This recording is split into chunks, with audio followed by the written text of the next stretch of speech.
What's up, Boca? Hi, this is Elliot Kulik of Kulik Group Realty, and today we have an amazing topic, home inspections. We're lucky to have Greg Manning of Manning Home Inspection. He's been practicing for the last 22 years, and he's actually the past president of the Florida Association of Building Inspectors. You know, a lot of times when a home is inspected, we get these results and we don't know, what is a buyer going to think? What is a seller going to think? So I know Greg's going to give us a lot of great insight today.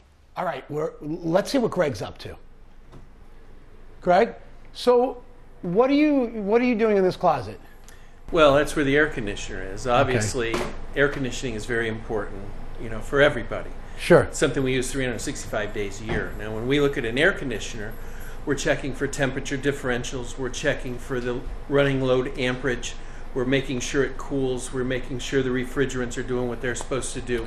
And in essence, we're making sure that that system is doing and running properly. Sure. Now, how, this always comes up, how does mold come into this whole equation? Well, mold is another issue, but it's involved with the air conditioning system because if you have mold in a certain room, it's going through your system that you're breathing. Sure, so it gets blown through everything. It gets caught in the coils, it gets blown in, and then that's how it spreads. Right, so it's always important to look for that. Well, it's always important to be aware of everything that's going on with your breathing and everything with your system and cooling it. Okay, great. All right, let's look at some other areas. Let's do it. All right, now we're in the garage. We all need electricity, and Greg always wants to make sure that the electricity and everything's working. So, Greg, can you tell everyone at home, what are you looking at when you're looking at all these little buttons here? Well, all the little buttons are they're breakers. They're it's set up electrically. Everything has a panel and everything has a disconnect and everything has breakers. So we take these panels apart, we check out if the size of the wires are proper, if they're copper, if they're not copper, making sure that everything is safe, if there's ground fault interceptors, making sure that the proper amperage is coming through, and there's a whole myriad of other things going on. But that, in essence, is what's going on with the electrical system. So super important to make sure this is up to code and everything was done. Very important. It's probably the most intense part of the inspection is the electrical, because a lot of it you can't see. Sure. And all of it is written in there, and all of it is in there, and you can figure it out. Great. Okay, that's great. All right, let's just keep going. It's a deal. Great. All right, I'm in another closet. You know what? It's easier selling houses because I don't sweat as much. But here we are, Greg. You're looking at a gas hot water heater, and a lot of times, so there's gas hot water heaters, there's electric, and then we hear a lot about these tankless hot water heaters. Yeah.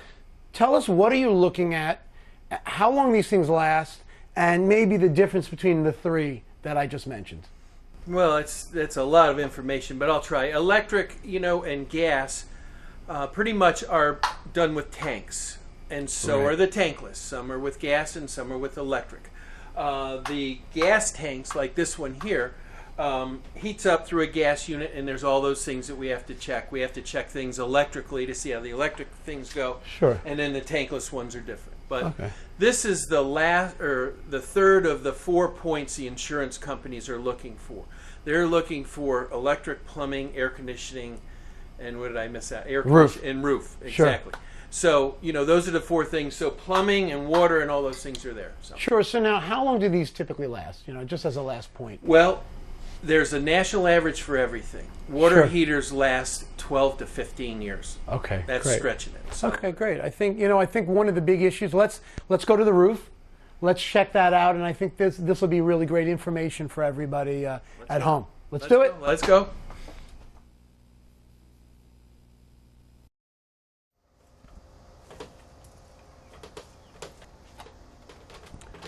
One of the big things that come up with inspections is the roof. How long does it last? What's the right roof, material? What are you looking at when you go up there? Because most, we're never up there. So can you tell everyone at home, some highlights? It's a great question, and nobody really knows what we're doing. But we're looking for you ask how long they last. They last about 20 to 30 years.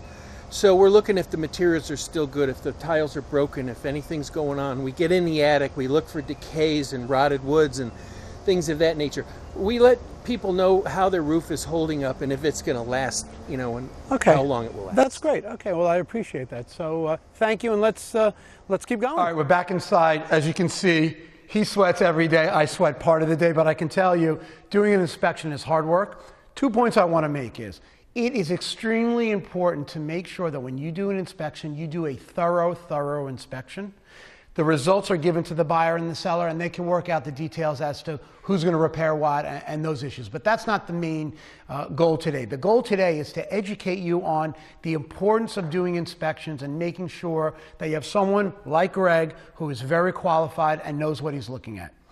One thing I just want to let people know at home is, what should a typical inspection cost, and how do you determine the cost? Well, there's no rule of thumb, but there's averages. Sure. Like the base house is going lately for about $400. And the size of that house would be what? Just a regular 3-bedroom, 2-bath, regular house. That's a beginning. Sure. Then as they grow and they get bigger, there's a lot of variables that are determined. 1 or 2 stories, if it has a pool, what the size is, etc. And we custom price every job. And I think most people in the industry do that too. Okay, and the last piece is, a home inspection is made up of multiple parts: general inspection, wind mitigation, mold. So I just want everyone to know that when you're doing an inspection and you get a quote, you got to ask the right questions. So, but Greg, thank you so much for coming out. Thank you. You always do an amazing job, and I'm glad you let you. everyone know at home, about what you need to know about home inspections. Thank you very much. Wow, that's great. I'm Elliot Kulik of Kulik Group Realty, and I feel really lucky to have Greg Manning of Manning Home Inspection here today. He knows so much about home inspections, and I think he shared a lot of great insight as to what you need to know when you're doing your own home inspection. And just remember, if you see anyone in my company with a camera, don't forget to say, "What's up, Boca?"